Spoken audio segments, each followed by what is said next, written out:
Second 10 बातम्या. प्रायोजक Sandeep university. Faculty and facility simply world class.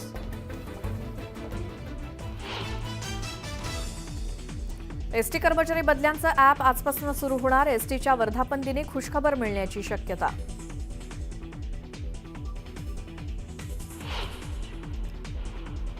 मुंबईकरांसाठी आनंदाची बातमी. विक्रोळी उड्डाणपूल लवकरच वाहतुकीसाठी खुला होणार.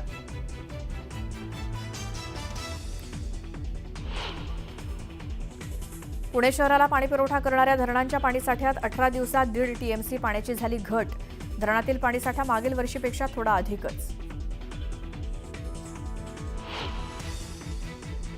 एसटी प्रवाशांनी कमी गर्दीच्या हंगामात प्रवास करताना आगाऊ आरक्षण केल्यास त्यांना 10 ते 15% सवलत. फ्लेक्सी फेअर योजनेचा शुभारंभ.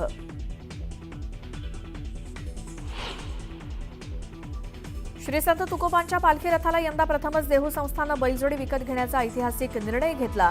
2 बैलजोड्यांची कर्नाटक राज्यातनं खरेदी.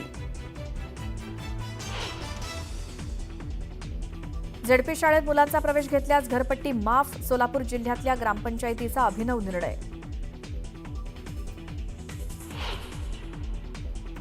पुणे विमानतळावरनं उड्डाणांमध्ये वाढ. केंद्रीय नागरी विमान वाहतूक राज्यमंत्री मुरलीधर मोहोळ यांच्या पाठपुराव्यानंतर हवाई दलाकडून आणखी 15 उड्डाणांना मंजुरी. स्वच्छ मुंबईसाठी आता पालिकेची गुलाबी सेना सरसावली. 9,600हून अधिक महिला स्वच्छता कर्मचाऱ्यांचा गुलाबी सेनेत सहभाग.